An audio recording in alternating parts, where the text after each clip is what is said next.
Is your boss charming up and cruel down? That's a fear-based leader. Today, CEO coach and author Kate Lowry breaks down why they fail up and how they test you and the simple moves that keep you safe and successful without losing yourself. If you've ever walked on eggshells at work, lean in. This will change how you handle power.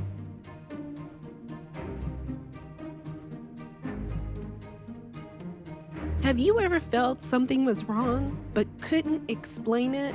Like the person you love was slowly chipping away at your sense of self? Believe me, we have been there. Different marriages, but to the same man, with the same toxic pattern. But God was still working. We're Lizzie and Dina, women of faith, survivors, and truth tellers. Surviving toxic relationships is for any woman stuck in confusion, healing after betrayal, or just searching for her voice again. You are not crazy. You are deeply loved.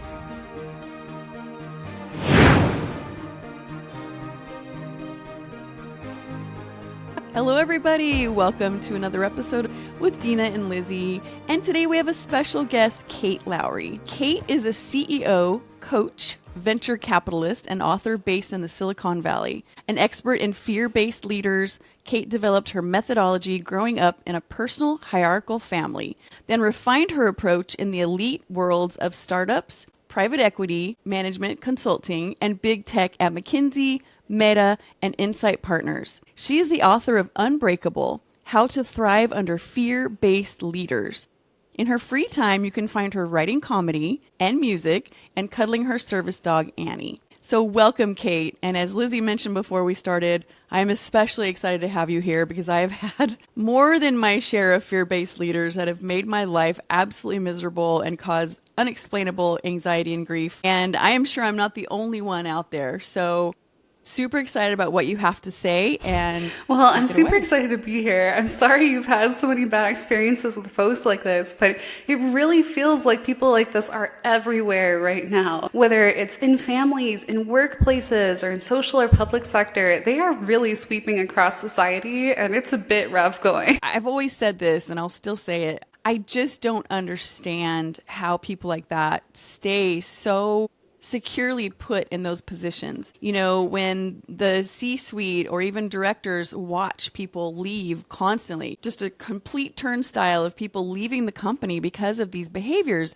and because people are treated so badly. And I just have never understood that, why they get to stay. Do you have any insight on that question? So it is kind of mystifying how these types of people often fail up. And what many of them have learned is kind of how to have two faces. And the face they show to people above them is often very, very different than what they show to the people below them. They're also kind of master salespeople, so they can keep it together for a little while, just enough for you to feel like they're charismatic. And so when the board or C-suite or whatever organizational leaders see attrition under them, they're inclined to believe this type of leader's excuses. People just don't want to work anymore. It's so hard to find good talent. Like people just aren't interested in Boy Scouts. Whatever type of group it is where you have this type of leader, they can get by on excuses for quite a while. But I would say, typically there's no smoke without a fire. If you're seeing high levels of attrition, if you're seeing really low NPS scores, if you're seeing, lots of unhappy folks slamming the door on their way out, there's probably something pretty wrong culturally. And more often than not, when there's something wrong culturally, it's either because a culture hasn't been designed with intention or someone is choosing to abuse power dynamics. And at least from what I'm seeing with, CEOs in Silicon Valley, a lot of folks right now are saying, hey, it's hard to be a mature, thoughtful, strengths-based leader. I'm just going to say, get in line or get out. It's my way or the highway. And to many of them, it feels easier, even though it gets extremely poor long-term results. Yeah, that makes complete sense. So Kate, tell us how you got into this particular niche. What happened in your life to make you have this I passion? certainly didn't expect to become an expert in it. But I grew up in a fear-based family. So both of my parents are fear-based leaders. And I was actually raised to be one, continuing a fear-based dynasty leading through domination and cruelty and all the types of subjugation you see in abusive power dynamics. But I didn't want to be like that. And after time, I realized that, I kind of had an opportunity to study what worked against people like that. And so, in my family, I started running experiments. What helped me retain agency and autonomy against people who are doing big, bad things? And the incentives were definitely there for me to figure it out because, it was if you figure it out, you get to see your friends. If you figure it out, you get to do extracurriculars or get the things you need, food, doctors, whatever. And then when I entered the business world, I was pretty surprised that what I found was that these types of people were all over company leadership too. And so I then began to refine the techniques that I use to kind of protect what I care about under capricious people for use in these different types of professional environments. And, I did hundreds of hours studying with trauma therapists, and you study different types of political theory and different types of business strategies, and they all kind of come together in my book, which is meant to be like a really easy to use tactical guide where it feels like someone is sitting across from you at a coffee shop, telling you how to deal with assholes. I love that.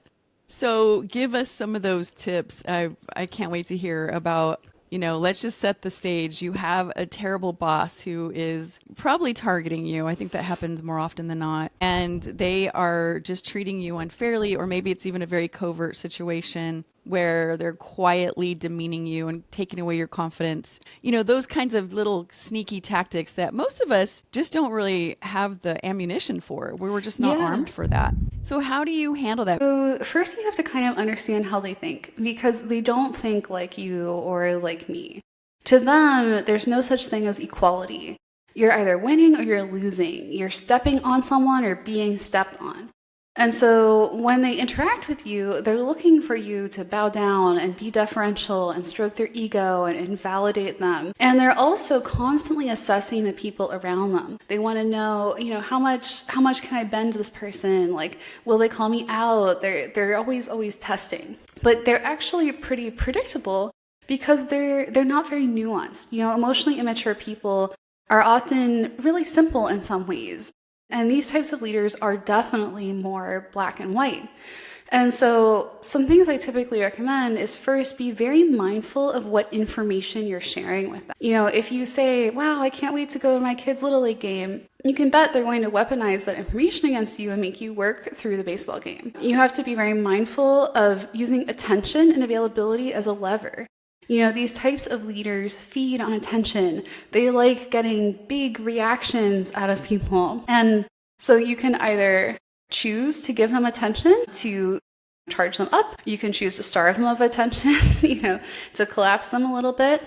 And you can be very mindful about whether you do or do not react, because oftentimes if you don't react, they'll get bored and move on to, picking on someone else. It's the same way with availability. How do you feel like you're on a pedestal? You feel like everyone else around you is just constantly available to you all the time, right? And so even something as simple as not replying to an email for 5 hours can really reassert to them, make them start spiraling about, are they really important? Do people really respect them? And so on and so on. So what would be your method of choice? Like, what have you used? Give a real life example with, sitting in front of a boss who's using manipulation tactics. Let's say they're overtly making comments that are trying to disarm you or trying to demean you to make sure that you're under their thumb.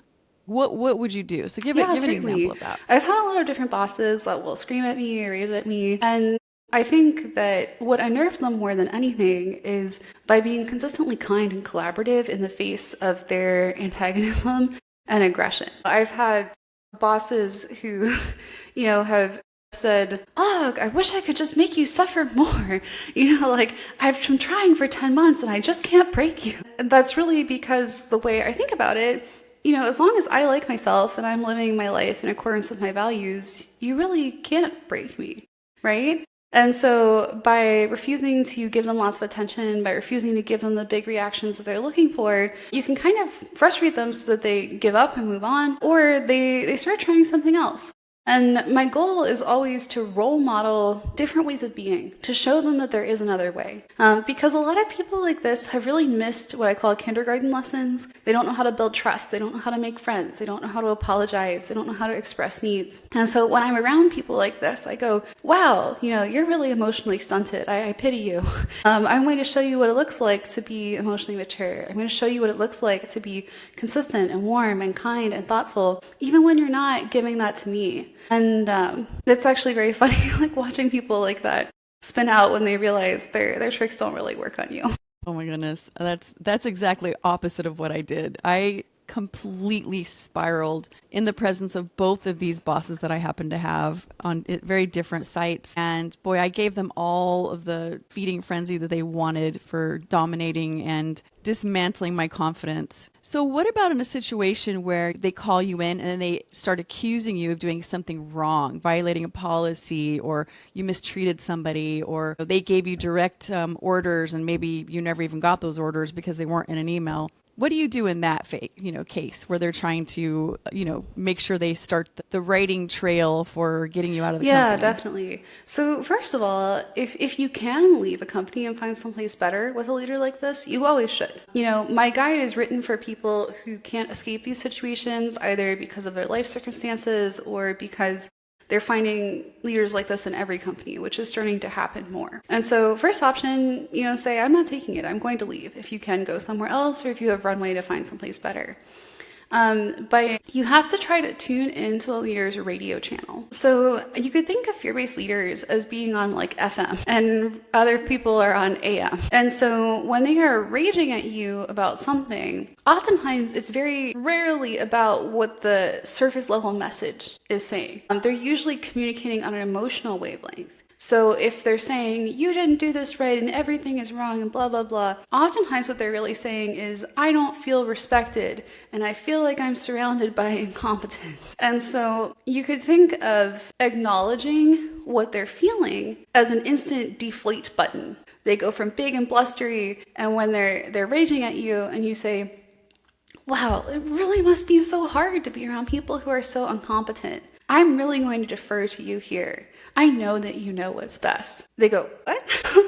And it can often snap them out of it because it feels like someone gets it. They're seeking to be respected. They're seeking to know that something is being taken care of. And so if you study how they think and how they communicate, you can figure out what they're actually saying. Because more often than not, they're saying, I am ego wounded. And then you have to go, yeah, that is really hard. I see it. If people don't give you the respect you deserve. And just like how when you name your own emotions, I'm feeling sad, I'm feeling mad, it's the first step to processing them. They can't do that for themselves. You kind of have to do it for them. So it sounds like what you're saying is you just don't let them push your buttons in any circumstance.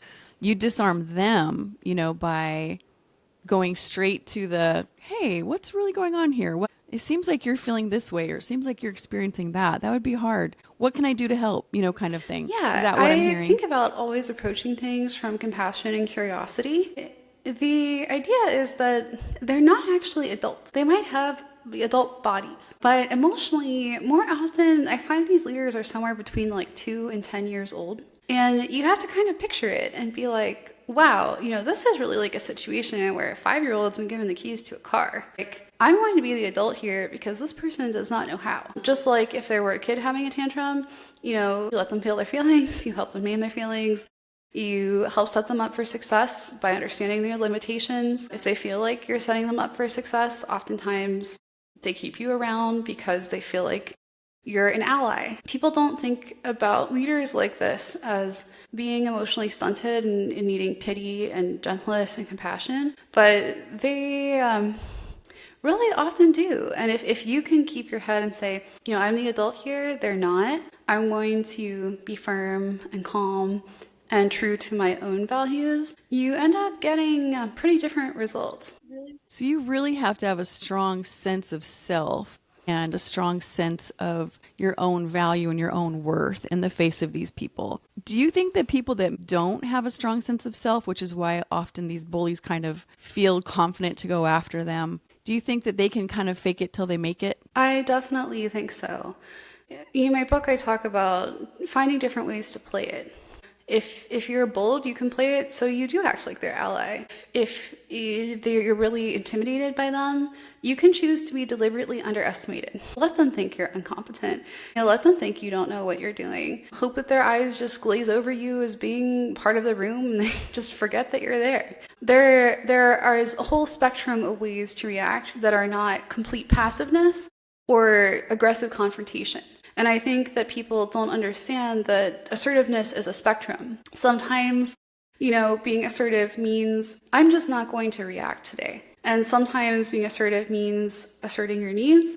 At other times, it can mean choosing to reflect your values in moments where other people are not reflecting theirs. Okay. Yeah, that makes complete sense. When I was dealing with the worst of the two bosses, my best friend at work, which my boss didn't know we were really good friends, she was much more in tune to exactly what you were saying.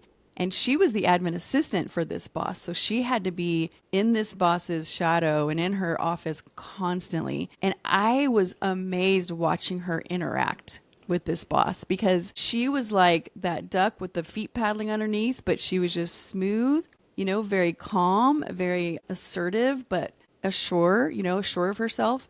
And she would just say, okay, yeah, sure. What do you need? Even if she didn't agree with what she was being asked to do, or she didn't agree with the assessment of what she was being told, she would just take it all in stride. Because in her case, she was really close to retirement. She wasn't going to let anybody burn that bridge for her and take that away from her. She'd been at the company for decades. And she was so mature in the face of that situation that she definitely complained because she and I would talk quietly. And she was like, oh, this is just so hard and so frustrating to watch. And to be in the same room with this person, she's awful. But when she was around her, you would never know. And I really admired that. And she did. She lasted all the way until her retirement was there and she was going to get her 401k matched and she was going to leave because she just let everything blow over. And like you said, she didn't disclose a whole lot about her personal life or her personal plans. She kept herself very private and only gave what she had to give for business. And she just kept it where me, I always think I'm everybody's friend, right?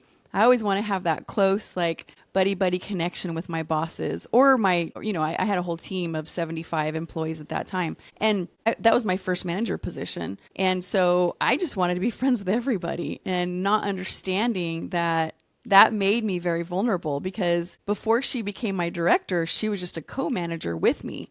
But it gave her time to really study me and my weaknesses and how she could, make sure that she rose to the top because it was going to be one of us that made that director role. So she did her homework. And of course, I'm naive as heck. So just watching my friend navigate that explains exactly what you're saying. It's good stuff. Definitely. And so what else? What else would you have to? I would say that you have to see past the bluster and the posturing with leaders like this. You could think of them almost like gorillas pounding on their chest, and they'll tell you, I am big, I am scary, be afraid, bow down.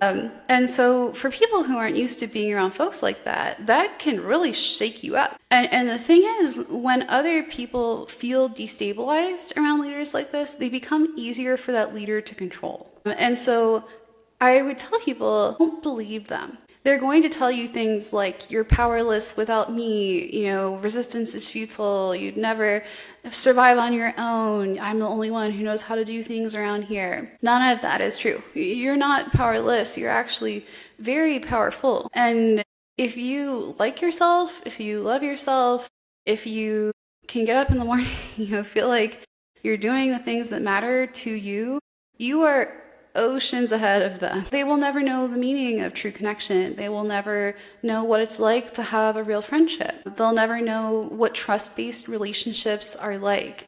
And so try to remember that you are way far ahead. Even if their title is higher, even if they make more money than you are, your life is much richer than theirs will ever be. And at the end of the day, it really is a job, right? I think sometimes we take our jobs so seriously that it becomes our complete identity. And if somebody at work doesn't like us or doesn't esteem us or give us any kind of value, it suddenly starts to erode our personal view of ourselves, which that should never happen. It's a job. You could leave tomorrow, right? And Yes, never be there and again. that's why my publisher was a bit confused about the first chapters of my book. And I said, no, the first chapters of my book have to be about how you build resilience, because you can't resist if you don't have a cup to pour from. And so what I often tell people is that identity, you can think of identity as like legs on a stool. And the more sources of identities you have, the less of a chance if someone cuts one leg on your stool out, if they say you're fired,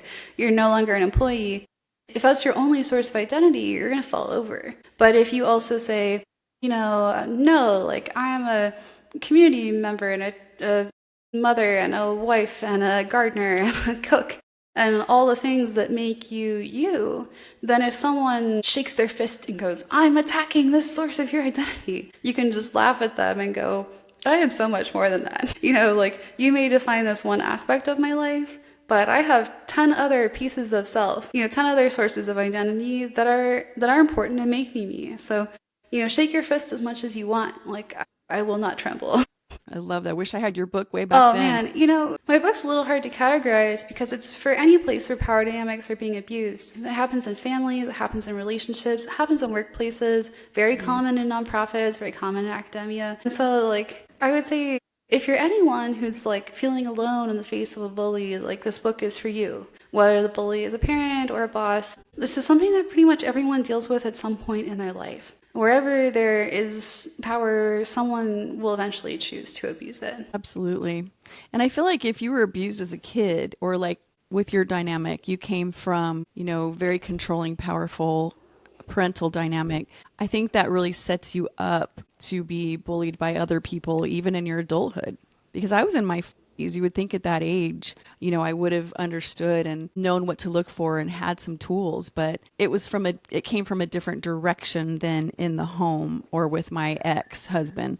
So I just didn't know how to deal with that. It felt very different to me, somebody having the power over your job and your income. It's really uncomfortable, and it's not a good feeling. When people ask me, how do you identify a fear-based leader? The first thing I tell them is it's a feeling you get.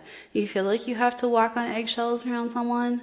Do you feel like you have to guess, how you're going to get it right? If you feel like you're constantly guessing and there's no good answer, you're probably around a fear-based leader. But, it shows up very differently with, women in the workplace than it does with, a scary ex-military dad at home, right? And so it sounds different coming out of different mouths, but it's all the same types of tactics that say, I'm going to control you, I'm going to destabilize you, I want to own you. And underneath, they're very much similar in that they're highly driven by their own insecurities. That's exactly right. That is a perfect segue into my next question. Tell me, and I know you already named a few of those emotions that you feel, but one of the bosses that I had was very much a covert narcissist, fear-based leader. And the things that she did were extremely under the radar. So it was more like taking what should have been a compliment and making it a put down, and to where it throws you off. You won an award. Everybody else is like, wow, you won this award for patient satisfaction. And then your leader says in front of a whole group, good job being most improved. And things like that, just really little cut downs. Once you start adding it all up, it paints a picture. But give us some ideas of if you have certain emotions that people might feel in these cases that probably are a good indication that they are under a fear-based leader, even if they could never go to HR and lay it all out. Yeah, so one of the main things that a fear-based leader will try to weaponize is shame. So shame is different than guilt. Shame is I am bad. Guilt is I did something bad.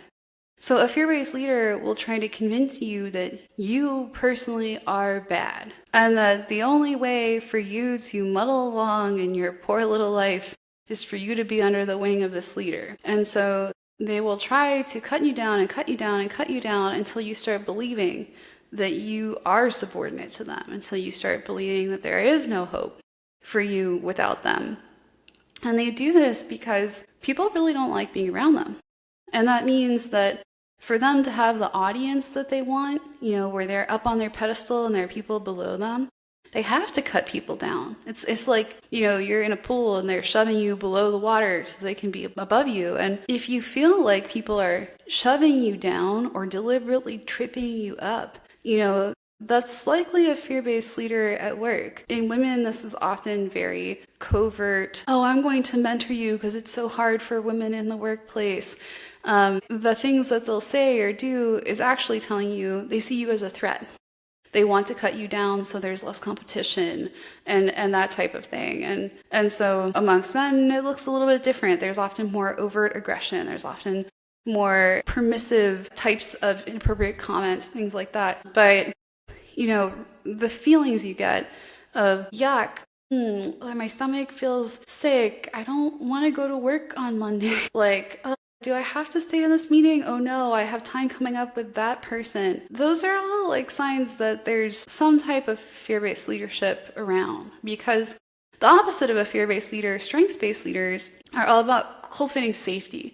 Safety to throw out new ideas, safety to fail, safety to try. And fear-based leaders, you think of them like safety vacuums. They're going to suck up all the safety until there's no room for error. And that's where it gets quite uncomfortable. That's exactly how I felt. Definitely like a failure, constantly questioning myself, never felt safe to make a mistake. And yet I didn't even know what a mistake was. With my previous leader, he always made sure that I knew exactly what was expected of me. He understood that as a new manager, I would fail. And he said, I'm here to make you successful. And it was the most comforting feeling. But then when it transitioned, this person didn't even let you know their expectations. So you didn't even know if you were failing or not. And yeah, that constant feeling of uncomfortability. Yeah, that. And anxiety and just unsure footing and literally feeling nauseous when you had to show up to work. It was all there. And yet, I didn't have anything concrete to nail it down until the very end, when she ended up coming up with something for me to sign that was absolutely ridiculous. Listed all these things that I had supposedly. It wasn't like I was signing that I did them. It was signing, don't do these things, but they were very pointed and she didn't have any other managers sign. So her true colors started coming out at the end, but that's the only time I knew for sure that what I was feeling was real. But I love that you look at how you're feeling and say, there is a problem. I don't normally feel this way around leaders. I don't normally have these kinds of emotions. I don't have these kinds of emotions around my family members or friends. There's definitely something wrong and it is not me. So that's very validating. You. If these are not dynamics showing up in every part of your life, it's probably not you. And leaders like this, and you said that she tried to make you sign something, they're infamous for trying to hide behind NDAs, trying to make you sign away your rights so you can't sue a company when you leave. And also for, think about Charlie Brown, yanking the football away. They are constantly moving the end zone. You think you've succeeded, boom, I'm going to move the yard line, right? And so healthy managers set you up for success. These types of managers deliberately set you up to fail, and they want you to fail, because as long as you feel like you're failing, they feel like they can dominate and control you and keep you from leaving. And so it's truly an ick. It's definitely an ick factor. I think that's my favorite part of this whole thing is when you said, yeah, that sums it all up right there, Kate. It's an ick. Yeah, the whole thing's an ick. When I am around fear-based leaders, it almost feels like you have some food that's giving you food poisoning. It's like, yuck, no, something is off here. What is that smell? Fear-based workplaces are just they really make you go, huh? Something is strange. You may not know what it is, but what I would say to folks is there are ways to thrive within these workplaces, but you have to actively learn the skills to deal with that. And if you can leave, you should leave. If you can't leave for whatever reason, then go study the skills, because it takes a whole different toolkit than standard healthy relationship toolkits. That's so true. Okay, so now we know, anybody out there, if you cannot leave this workplace and you are stuck there for any reason, go buy this book. And we will have the link to the book in the description on our YouTube page and also on our podcast. Anything else, Kate, that you'd like to add? Leaders like us are going to tell you that everything is hopeless and that you're alone. And I actually think there's tremendous reason to hope, right? I've been around leaders like this the vast majority of my life. Sometimes they've controlled almost everything about my world. And I've still managed to have a really good life. Yes, I've needed lots of therapy, but besides that, it is possible to be around these types of difficult people and learn how to protect and care for yourself and the things or people that you care about. Perfect. I love that. There's hope. So everybody understand that. And the All beautiful right. thing is, if it's someone from work, they don't go home with you and you don't live with them. So there you go. That's my 2 cents in this whole conversation, because I'm laughing because Dina, this is something she was really passionate about, and I've been pretty blessed. Not that I haven't had difficult work situations, because, I mean, bad relationship, exiting that is a lot different than exiting a bad workplace. Just such great insight. Yeah. And I know a lot of people are going to be like Dina that have experienced a I lot wish of it this weren't as stuff common for as sure. it is, but right now, like, oh boy, in Silicon Valley at least, it's just taking over the world. Well, I was about to say there was a huge research I saw, and I wish I had the exact numbers, but it was probably about 6 months ago I saw it, that the number of narcissists that are in management in companies is extraordinarily high. So yeah, if you're working in many different settings, I could see that, yes, there's a chance you're going to have a very narcissistic boss or a very controlling or Oh, for fear-based sure. And boss if for it's sure. a board member, one of your vendors, these people are just around.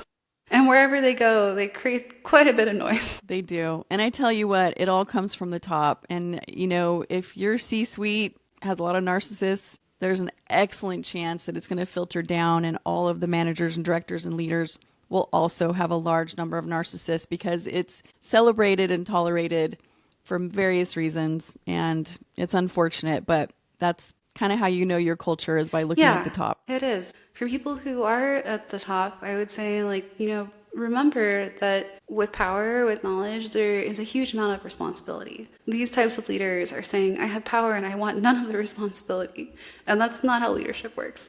Exactly. Yeah. And visit your people in the lower ranks, go, if you're a C-suite or you're a director, go visit the people on the front lines, talk to them, interview them, take some time with them. Make sure that they know that you're safe. You're a safe place where they can actually tell you what's truly going on in the company. Because it's proven time and time again, if you want your company to be profitable, treat your people well. It costs a fortune to train new hires. Even if they already have a degree or they've already worked in that same field, it costs, I believe what I heard from my HR rep was about 10 grand per person, per hire. So if you don't care about the people that much, you care about the money, you will actually, by trickle-down effect, make more money in your company by treating your people well. So do it. Good All right. words of wisdom. I like that. Well, yeah. Thank you, Kate, for all that. That was so good and so validating. Yeah. Remember, you're not powerless. It's not your fault. Use attention and availability as levers. Name what's really happening and build identity beyond your job so no one can knock you over. If this was helpful, would you please subscribe and share it with someone who may be dealing with a toxic workplace environment? Please comment one tactic you'll try this week. No reactions, no oversharing, clear boundaries. We would love to hear from you, and we hope you have a wonderful day. Thank you.